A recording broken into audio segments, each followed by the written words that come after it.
Welcome to this explainer. Today, we're going to unpack the fascinating and frankly meticulous science and patient art behind the traditional method of crafting high-quality sparkling wine.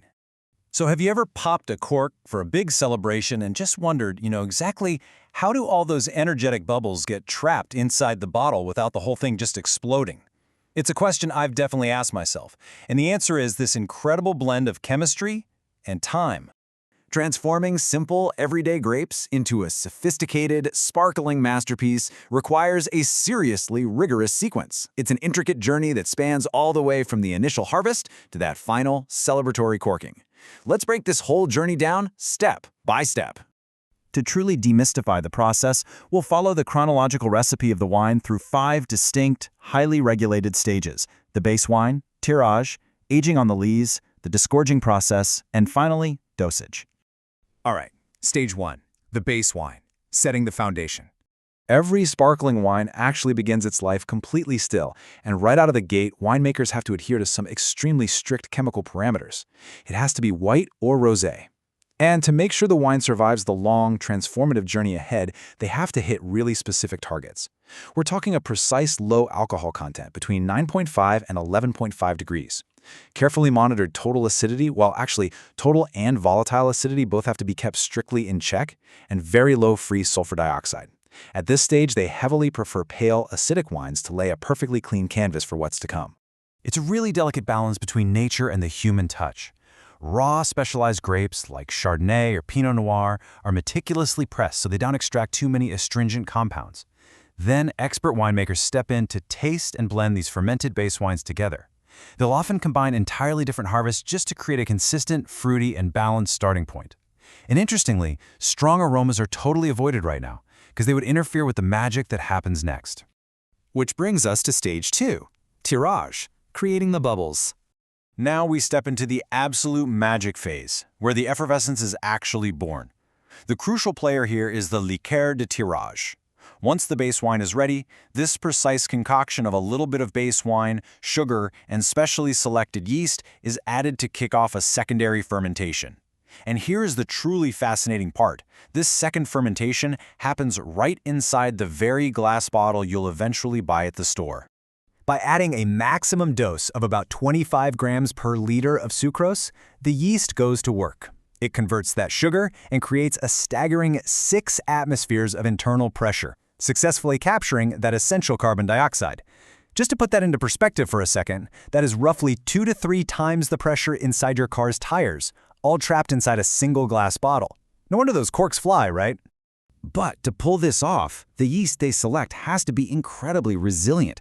It has to survive intense pressure, high alcohol, and resist sulfur dioxide, all while fermenting at a really cool 13 to 15 degrees Celsius, which, by the way, is a pretty chilly environment for yeast. A cooler, slower fermentation ensures the best possible foam formation and a much finer bouquet of aromas. Notice, too, that the yeast needs to clump together easily, or flocculate, and we'll see exactly why that matters in just a minute. Let's move to stage 3, aging on the lees, patience and complexity. Let's see how all this builds into incredible flavor during a prolonged resting period. During this time, the bottles are laid down horizontally in these dark underground cellars. Down there, completely sheltered from light and vibration, the controlled temperature and humidity allow for a really slow, steady, and beautiful evolution of the wine. This period is known as resting sur lie, which literally translates to resting on the lees, or the sediment of those dead yeast cells. Remember those clumped up yeasts we just talked about? Well, as the wine interacts with them over months or even years, it absorbs these beloved, mouth-watering characteristics. Imagine breathing in the scent of warm, fresh bread, rich toasted notes, and roasted nuts. These are the intricate sensory notes that sparkling wine lovers absolutely adore, and it completely transforms the texture and structure of the liquid. And patience is absolutely key here. Depending on the winemaker's goal, this aging process varies wildly. Basic sparkling wines might spend a modest 9 to 15 months on the lees, but for the most prestigious, complex champagnes, they can age in those cellars for over a decade. Just imagine the incredible depth of flavor building up over 10 long years. All right, stage 4, the disgorging process, the dramatic reveal. After all that patient waiting in the dark, we reach the most mechanical and action-packed step of the entire traditional method. We need a perfectly clear wine, so we've got to get those cloudy dead yeast cells out without losing our precious bubbly liquid.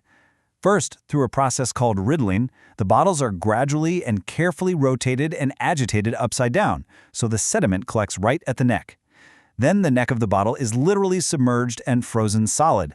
Finally, the temporary cap is removed for the expulsion. And boom! That built-up internal pressure we created during the tirage phase is now utilized to forcefully shoot that frozen plug of sediment right out of the bottle. It's a rapid, explosive process that perfectly clears the wine. Which brings us to stage 5, dosage, the final touch. With a crystal-clear wine finally achieved, we arrive at a delicate balancing act. Because we lost a tiny bit of volume and pressure, around 1 atmosphere, when that yeast plug shot out, we have to top off the bottle. This is done with the dosage liquor, a carefully tailored final mixture of wine and sugar. This is mixed very gently to ensure we don't lose the remaining effervescence, and it adjusts the residual sweetness, softens the acidity, and rounds out the wine's character. This final, gentle mixture is what ultimately dictates the wine's personality. Depending on the sugar level and the dosage, the final bottle can land anywhere on the scale from a bone-dry brut notcher, where literally 0 sugar is added, all the way to a distinctly sweet, rich dessert profile. Then it finally gets its cork. The end result of this rigorous, highly regulated blend of chemistry, mechanics, and sheer patience is this: that perfectly balanced, effervescent glass of sparkling wine we all get to enjoy. It truly is an incredible journey from the vine to your glass. So, the next time you pop a cork to celebrate, knowing the strict chemical parameters, the resilient yeast, the immense pressure, and the months or even years of patient artistry it took to put those bubbles in your glass, how will it change the way you savor your toast? Thanks for joining me for this explainer. Keep learning, and I'll see you next time.